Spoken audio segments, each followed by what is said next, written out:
خلاصہ یہ کہ کسی دوسرے مسلک کے پیچھے نماز پڑھنا، دیکھو مسلک کوئی بھی ہو، اگر توحید پرست ہے، کافر نہیں ہے تو نماز ہو جائے گی، لیکن اگر کافر ہے تو نماز نہیں ہوگی۔ اب کافر کسے کہتے ہیں؟ کافر ناموں سے نہیں کہ دیوبندی کافر ہوتے ہیں، اہل حدیث ہوتے ہیں، بریلوی ہوتے ہیں، فلان۔ کافر کی ایک ڈیفینیشن ہے جو اسلام کے بیسک اور بنیادی عقیدوں کا انکار کرے، جو نبی کو عالم الغیب کہتا ہو، اور عالم الغیب کی ڈیفینیشن یہ ہو کہ ہر چیز کا علم تھا، تو ہر چیز کا تو اللہ کو بھی ہے، جب نبی کو بھی، تو اللہ اور نبی کا علم برابر ہو گیا نا، تو ایسا شخص بھی اسلام سے خارج ہے، ٹھیک ہے نا۔ اسی طرح جو کہتے ہیں نبی ہر جگہ حاضر ناظر ہیں بغیر کسی تعویل کے، دو ٹوک لفظوں میں سب کچھ اپنی قبر سے ہر جگہ دیکھ رہے ہیں، ہر چیز کا ہر وقت علم رکھتے ہیں، تو یہ تو اللہ کی صفت ہے، تو اس سے بھی انسان اسلام سے خارج ہو جاتا ہے۔ آپ صلی اللہ علیہ وسلم کی بشریت کا، بشر ہونے کا کوئی دو ٹوک لفظوں میں انکار کرے کہ نہیں آپ نور تھے، فرشتے تھے، یا نورانی مخلوق، مٹی کے بنے ہوئے کی بنی ہوئی مخلوق نہیں تھے،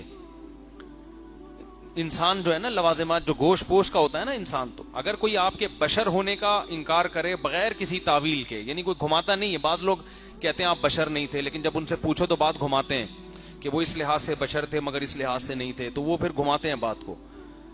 تو لیکن جو دو ٹوک لفظوں میں کہتا ہے تو پھر وہ بھی اسلام سے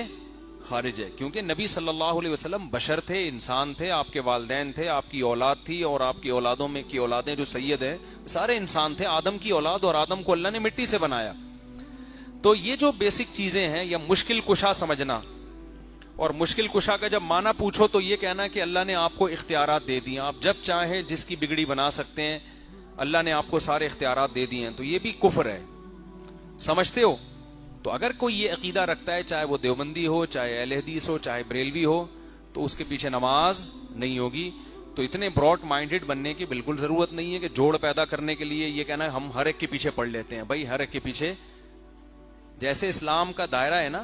اس دائرے سے آپ نکال نہیں سکتے کسی کو، تو ایسے ہی اس دائرے میں خود سے لا بھی نہیں سکتے۔ نثار احمد، السلام علیکم مولوی صاحب، اگر مسجد میں غیر اللہ کو پکارا جائے تو یہ کیسا ہے؟ جیسے نبی پاک صلی اللہ علیہ وسلم سے مدد طلب کی جاتی ہے، غیر اللہ سے حضرت منگن، یاد تھو